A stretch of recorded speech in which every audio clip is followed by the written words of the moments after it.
At Ryerson House. This is part 2. We don't got 100 cadets. We got 200 dragons. We got a whole rebel squad in Arisha. Half the students have left Beskaya. Thankfully, all of Violet's friends have come along, okay? Their squad stays intact. Students are training. Meanwhile, Violet is still trying to decipher this journal. She's transcribing it. She's translating it. She's asking Dane to help. She's asking Jacinia to help. By the way, they fucking post Jacinia over as well. Love that for her. Right? She's trying to resurrect this ward. So one of the ways that she tries first is like, why don't we just all bleed on it? It's super disgusting. They just bleed on this rock and it doesn't work. Why? I don't know why. Zayden is still keeping secrets. Violet is fed up. She's like, I will take things into my own hands. She assembles a little crew of both of her siblings. Oh, by the way, when Mira met Brennan, because Mira also came, a bunch of other people abandoned the front post and come to Arisha as well, one of them being Mira. When Mira sees Brennan, sucker punches him right in the face. Not a friendly sibling reunion because, again, Brennan lied. We barely have time to talk about Brennan, honestly. We just gotta keep trucking, okay? So the 3 siblings, they go to Griffin territory, okay? They're in Pormiel. They're going to Viscount Takaris. And Viscount Takaris, he lives in this beautiful mansion. Everything's so amazing. We get to see the aristocratic world. We get to see a whole new world. Okay. To meet Kat. Like, we get to for real meet her. And this bitch is unhinged. I mean, we're talking about crazy ex. She is, truly something. And he's adding some spice to the mix for sure. Violet gets there. Guess what? Aiden is already there. And he is pissed. All of a sudden, guess who's there at the dinner party? A Venom. They want her to fight a Venom. Just for entertainment purposes, Violet is trying to wield lightning, trying to take down a Venom. She takes it down. The deal is made. They give her the luminary because he wanted to keep her. I don't really get it, but Count Takaris likes to keep people, like some sort of human trafficking situation, but not really because like he does a trade with you and it's like a whole thing. So they made a deal. I'll give you the luminary, okay, if you take all 100 Griffin flyers, okay, because things were bad. Their school was destroyed. We have 100 cadets already, okay, in Ryerson House, and now we're taking another 100 Griffin flyers. So they go on this big hike.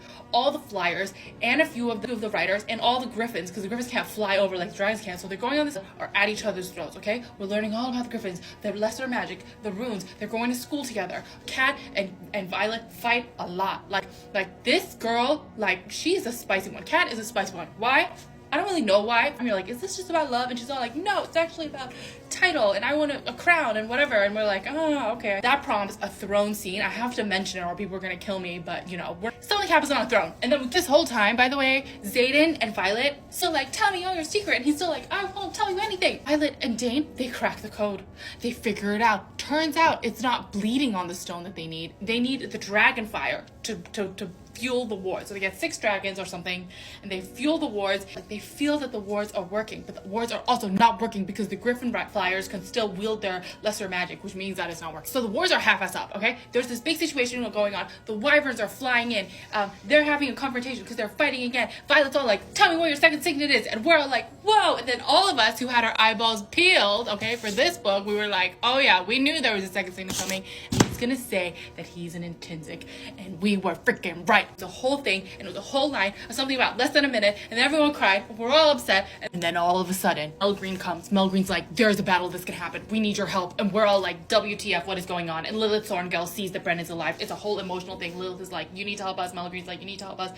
And we're all like, what is happening? So the band gets together, they regroup, they think about it, they fight each other. What are we gonna do? We're gonna help them, we're not gonna help them. Basically, somehow they decide that a bunch of them are gonna go to Best Guy's college. They're not gonna go to the front. They're like, no, we're gonna go back to Best Guy. A big fight is going down. We're gonna all be in the air. They're fighting in a grid formation. I don't really understand it, but they're totally outnumbered and the wards are totally fucked. Also, Jack is a freaking Venom, okay? All this Kat kind of saved her life. Sloane is a siphon. A whole bunch of shit went down in a cave and now we are fighting in Best Guy, okay? Lilith and everyone is like, we have to fight, we have to stay in formation. Violet is like, no, I can get the wards back up. She can do it, but it takes her a hell of a long time and she's bleeding and crying and Sawyer lost his leg and we don't know anything that's going. Aiden is somewhere, okay, fighting something. We don't know. Everyone is totally dispersed. She is trying to figure out how to resurrect the ward correctly. Because remember, the first time she did it, she did it incorrectly. She realized, her and Jacinia, that there was a 7th dragon and they didn't understand it. But then all of a sudden, the pieces start clicking. Okay, I blacked out when I read this. Something about color and Andarna and in an egg and 600 years. And Andarna is the secret 7th dragon who was waiting for her and they needed Andarna's fire. And so with the power of all of the dragons, okay, they resurrected the ward in Basgaia. Again, she was sleeping this whole time, so we kind of forget about her every now and then. She just kind of pops in to say something hilarious and then she goes back to bed. But now she's up, fully grown, slightly deformed, resurrected the Iron Flame. Okay, but not completely, right? Because we need something else. Lilith is fighting with Sloane, and Tarna and Violet are talking. She's dying. Something is going on with Brennan. He's like exhausted because he mended this thing. Lilith is like, Sloane, egging her on, like, I killed your parents. But Lilith let Sloane, or like egged Sloane into siphoning all of her power from her and her dragon to resurrect the Iron Flame. Now the wards are up and we're all happy, except we're not happy because Lilith freaking died and Sloane kind of helped that death happen. And then Xaden is a venom.